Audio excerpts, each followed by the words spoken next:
Hello বন্ধুরা, আমি রিঙ্কু চলে এলাম আবার আজকে একটা নতুন ভিডিও নিয়ে। ভিডিওতে দেখতে পাচ্ছ তোমরা কাঁচি আমার হাতে। কি করব চলো তোমাদেরকে সেটাই দেখাবো। কাঁচি নিয়ে চলে এসেছিলাম আমার ছাদ বাগানে। ছাদ বাগানে এসে দেখি আমার গাছগুলোর কি অবস্থা জানো তো। গাছগুলোতে এত পোকা ধরেছে যে গাছগুলো আর বাড়ছেই না, ফুলও দিচ্ছে না। খুব কষ্ট হলো আমার দেখে। আমি সেই জন্য আজকে কি করলাম বলো তো, ওষুধ নিয়ে চলে এলাম। মেয়েদেরকে আনতে যখন গেছিলাম ওষুধ নিয়ে চলে এসেছি, এক বালতি জলে ওষুধটাকে আগে দিয়ে দিয়েছি, কারণ গাছগুলোকে যদি আমি পোকা না মারি তাহলে গাছগুলো তো ফলও দেবে না, ফুলও দেবে না। তো সেই হিসাবে আমি ভালো করে জলের মধ্যে মিশিয়ে নিলাম। এইদিকে দেখো, জবা গাছটার সাথে নীলকণ্ঠ গাছটা পুরো পেঁচিয়ে আছে, আর মেন পোকাটা এসছে নীলকণ্ঠ গাছগুলোর মধ্যে থেকে, জানো তো।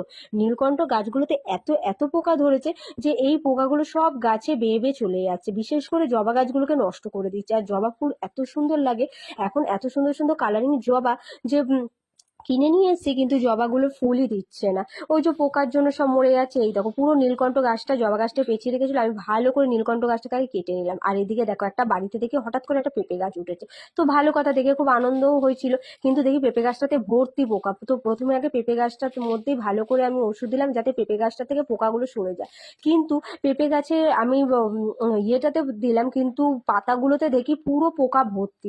শেষ পর্যন্ত পাতাগুলোকে আমাকে ছিঁড়ে ফেলতে আমি বাধ্য হলাম, কারণ দেখলাম এই পাতাগুলো থেকে পোকা কিছুতেই যাবে না। এই পাতাগুলোকে যদি না ছিঁড়ে ফেলি তাহলে এই পোকাগুলো অন্য গাছে বেয়ে বেয়ে যাবে।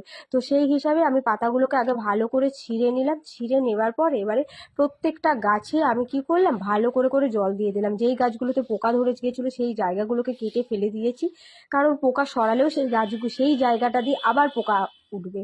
তো সেই হিসাবে প্রত্যেকটা গাছে ভালো করে আমি ওষুধ দিয়ে দিয়েছি, যাতে আর নেক্সট টাইম পোকা না ধরে। এই দেখো, প্রত্যেকটা গাছে ভালো করে করে করে দিয়ে দিলাম। আর এই দুটো হচ্ছে, ওপরেও একটা নীলকণ্ঠ গাছ, নিচে একটা নীলকণ্ঠ গাছ, এগুলোতে তো ভালো করে দিলাম, কারণ পোকা এতে তৈরি হচ্ছে এই গাছগুলোতে। তো সেই হিসাবে এইভাবে গাছগুলো থেকে আমি পোকা সরালাম। তো আমার ভিডিওটা কেমন লাগলো অবশ্যই তোমরা জানিও। আজকের মতন এই পর্যন্তই, চলো বাই।